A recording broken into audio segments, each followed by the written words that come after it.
कि बेटा तुम बेटा है इसलिए महाराज मैं बेटा हूँ। तुम बेटा हो कि नहीं है? कहाँ से जाना? बोले पापा कह रहे थे, पापा कह रहे थे कि मैं बेटा हूँ तो बेटा हूँ, कुछ मतलब ही नहीं है। तुम महाराज के भगत हो? हाँ महाराज कह रहे थे हमारा भगत है, कुछ नहीं होने वाला, महाराज के कहने थे।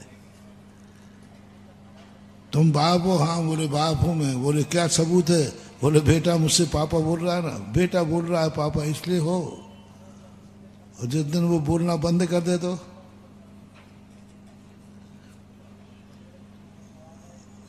मैं पति हूं, क्या सबूत है? गवाह बताओ। पत्नी से पूछ लो ना महाराज, बस हो गया काम। और पत्नी झूठ बोल गई तो गए काम से, तुम्हारा पति पद खतरे में है। अरे बोल सकती है, कहते कि हमारा कोई संबंध नहीं, हम उनको जानते ही नहीं है। हाँ होता है कई बार ऐसे, व्यक्ति अनजाना बन जाता है। फिर तुम्हारा क्या बोलोगे? पत्नी है? बोले क्यों? हमारा पति से पूछ लो मैं पत्नी हूं कि नहीं। श्रीपाल चरित्र में आया है, जब समुद्र में गिरने के बाद वो एक पट्टन में जाके लगे गुजरात में, तो वहाँ के लोगों ने उनको गलत आरोप लगा दिया, भांड शब्द का। तो उन्होंने ये कहा कि देखो मेरे संबंध में मैं कुछ नहीं जानता, समुद्र के किनारे जहाज आए हैं, वहाँ हमारी प्रथम पत्नी मिलेगी आपको, उससे पूछ लेना कि मैं क्या हूं। नीतिकारों ने वहां लिखा कि दूसरों के लिए दिखाने के लिए, मूर्खों को गवाही देने के लिए कहना पड़ता है कि पत्नी से पूछ लो कि मैं पति हूं कि नहीं। ये दूसरे दिखाने के लिए है, हम अनुभव की बात कर रहे हैं। महाराज आप मुनि महाराज, मैं मुनि महाराज हूं, गलत बोल रहा हूं तो अशोकनगर वालों से पूछ लो, अशोकनगर वालों से पूछ लो कि मैं महाराज हूं कि नहीं, गवाही ले लो।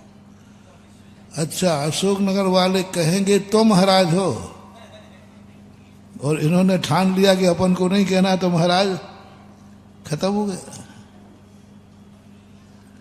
दूसरा मुझे महाराज मान रहा है इसलिए मैं महाराज हूं, दूसरा मुझे मुनि मानता है तो मैं महाराज हूं, चेला मुझे गुरु मानता है तो मैं गुरु हूं।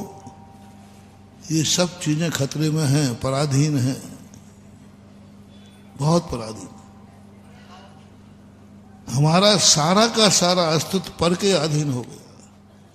पर ने मेरी प्रशंसा कर दी, हम बहुत अच्छे हैं, और पर ने बुराई कर दी तो हमें बहुत बुरा लगता है, हम बहुत बुरे आदमी है ना। दूसरा बुराई करता है तो तुम बुरे हो गए, दूसरा प्रशंसा कर रहा है तो तुम अच्छे बन गए।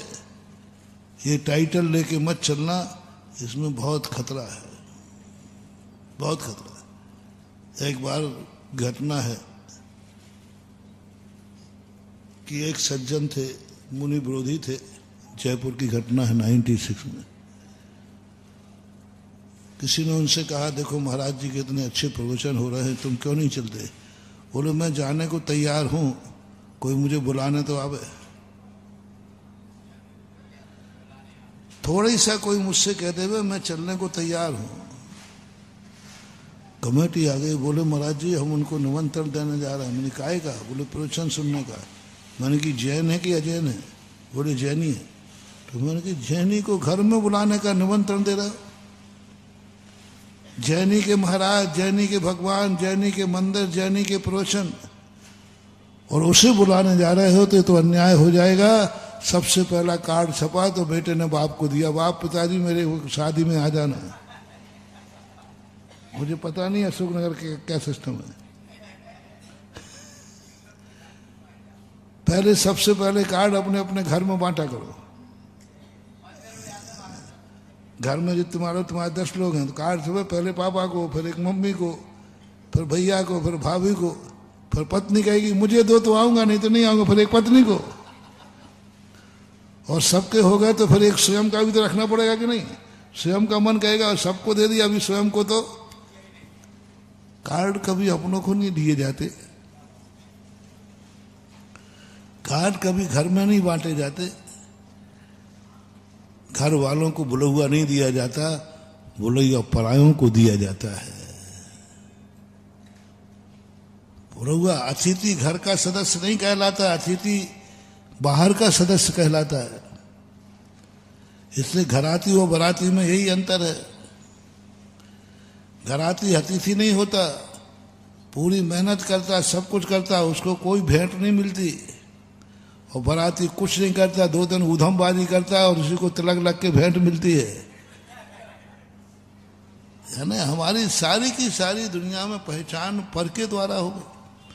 मैंने कही भाई बुलहुआ क्यों, वो जैन है कि नहीं? ऐसे कोई अजैन होता तो मैं कह देते हाँ भाई चले जा, कोई बात नहीं, जैन है। बोलो उन्होंने कहा, बोलो महाराज जी बहुत प्रकार विद्वान है, मुनि विरोधियों में वे कभी मुनियों के पास जाते नहीं हैं, कभी नहीं जाते वो। लेकिन आपका पता नहीं क्या पुण्य है कि उन्होंने आपके पास आने की हाँ भर दी। समझ गए हो कि ना?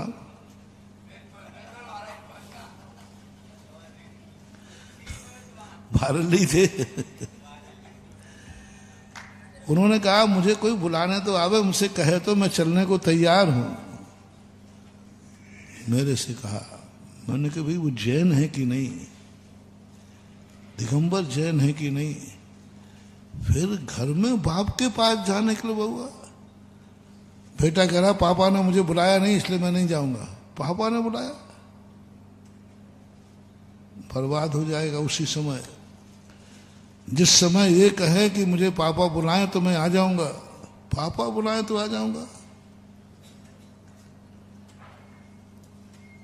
गुरु महाराज बुलाएं तो आ जाऊंगा, हाँ कई हैकर तुम लोग जैसे, मैं आ जाऊंगा। महाराज जी बुलावें तो आ जाऊंगा। महानुभाव बहुत खतरा है तुम्हारे, तुम्हारे मन में ये भाव आ जाए कि महाराज बुलाएं तो मैं आ जाऊंगा। कई लोग कहते महाराज जी का बुला हो, पूछ लो महाराज से कि वो बुलावे तो मैं आ जाऊंगा। मैंने सोचा क्या करें,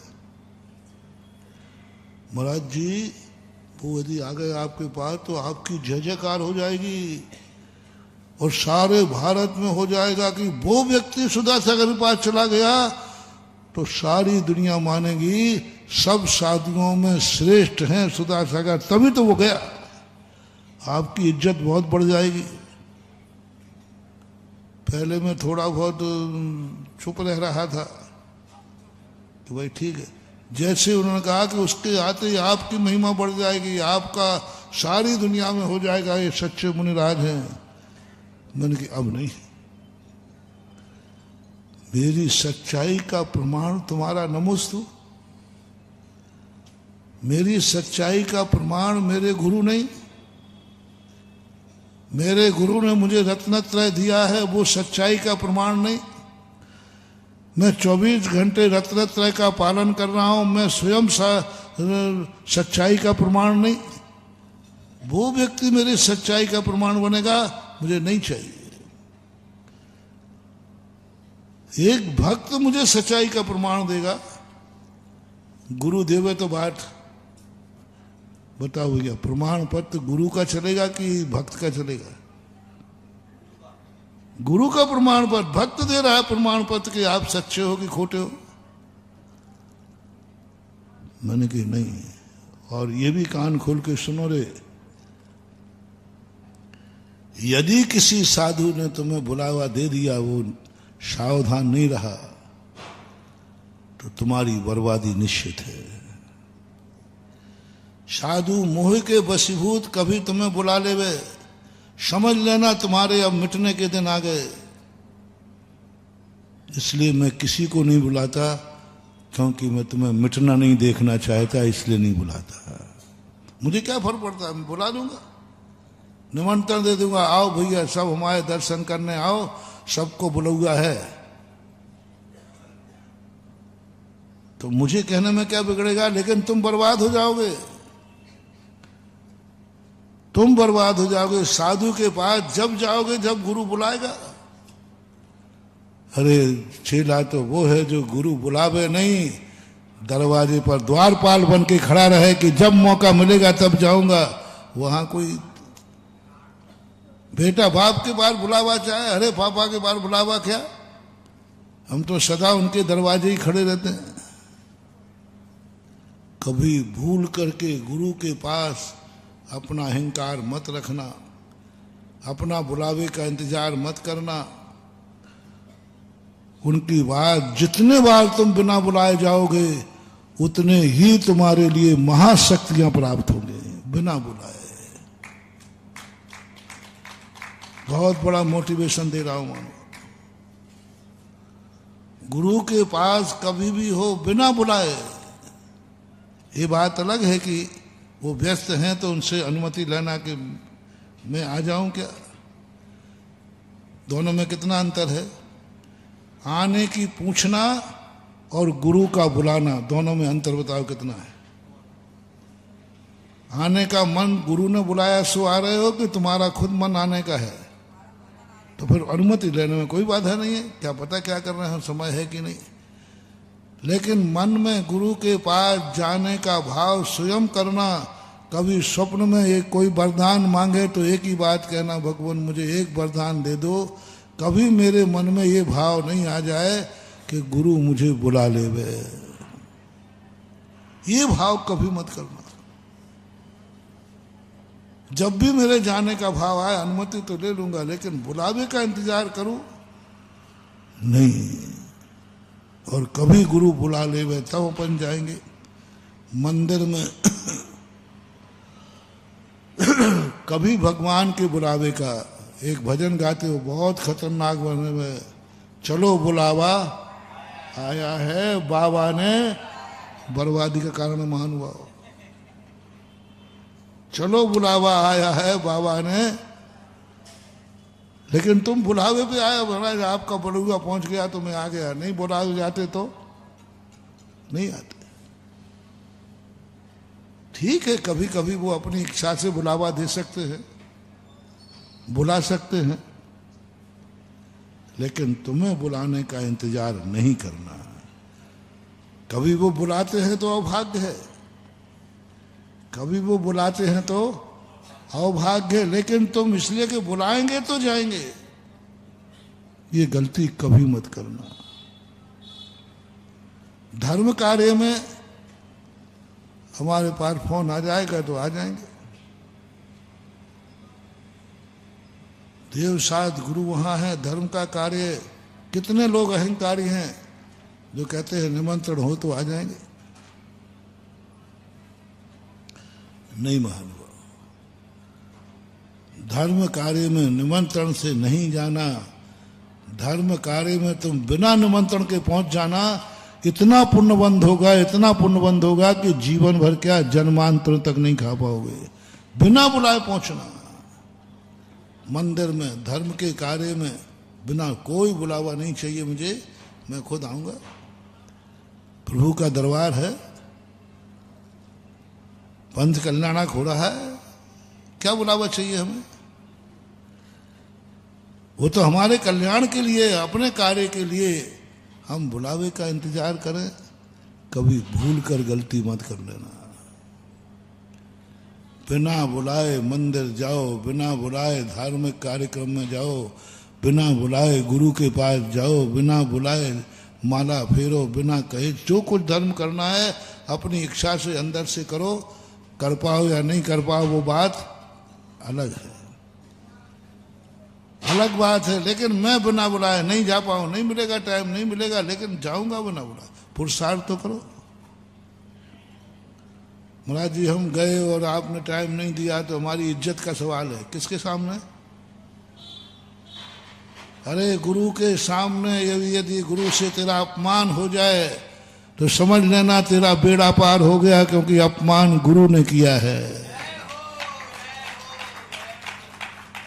गुरु से यदि कठोर वचन मिल जाए, गुरु अपमान कर दे, अंदर लड्डू फोड़ना, गुरु ने कहते निकल जाए यहां से, चला आता है फालतू, बल्ले बल्ले हो गए तुम्हारे, बल्ले बल्ले हो गए तुम्हारे। वो तपस्वी कहला जाता है। गुरु की फटकार को तप कहते हैं, जिसे प्रायश्चित कहते हैं। गुरु की फटकार प्रायश्चित कहलाती है। प्रायश्चित अनेक प्रकार का होता है। तप नियम दे देते हैं और कई बार फटकार ही उनकी प्रायश्चित है, बस कुछ नहीं दिया। महाराज जी कुछ नहीं कहते, उठ जाए यहां से, चला आता है। यदि ये कभी तुम्हें मिल जाए बेटा, समझ लेना प्रायश्चित मिल गया। फटकार ही प्रायश्चित है। उन्होंने तुम्हें अपने सामने से उठा दिया, उठ जाओ यहां से, समझ लेना प्रायश्चित मिल गया। उठ जाना भी प्रायश्चित है, तुम समझ नहीं पाए कि ये भी प्रायश्चित होता है, ये भी प्रायश्चित होता है। एक परिहार नाम का प्रायश्चित होता है। उसमें ये होता है, कह दिया ना तुम यहां से उठते हो कि नहीं, समझ लेना है तुम्हें प्रायश्चित मिल गया है, तुम्हारा बेड़ा पार हो गया। क्योंकि परिहार प्रायश्चित यही कहलाता है। आशीर्वाद नहीं देना एक प्रायश्चित है। 3 बार नमस्ते कर लिया, महाराज ना देख रहे हैं ना आशीर्वाद दे रहे। आशीर्वाद नहीं देना भी प्रायश्चित है। तुम ये समझते हो कि 2 मालाएं दे दी और उपवास दे दिया, यही प्रायश्चित है। आशीर्वाद नहीं देना ही सबसे बड़ा प्रायश्चित है। तुम नमस्ते कर रहे हो, हाथ ही नहीं उठा रहे। उन्होंने प्रायश्चित ले लिया, 10 दिन तक इसको आशीर्वाद नहीं देना, यही प्रायश्चित है। गजब का प्रायश्चित है। उपवासों से भी ज्यादा खतरनाक है। आशीर्वाद नहीं देना ही प्रायश्चित है। अब तुम कहोगे हम काय को नमस्ते कर रहे हो, जावे प्रायश्चित ही नहीं दे रहे हो। अरे करना जाना, जब प्रायश्चित नहीं देवे तब जरूर नमस्ते करने जाना। तुम्हें पता चल जाए कि मुझे प्रायश्चित मिलने वाला, आशीर्वाद मिलने वाला नहीं है, अब चूकना नहीं बेटा, अब तो नमोस्तु जरूर होगा। 1 बार करते तो 3 बार होगा। क्यों होगा? क्योंकि तुम्हें मालूम चल गया कि प्रायश्चित आशीर्वाद महाराज मुझे देने वाले, इसलिए तो अब तो नमोस्तु जरूर करूंगा। और तुम कब करते हो?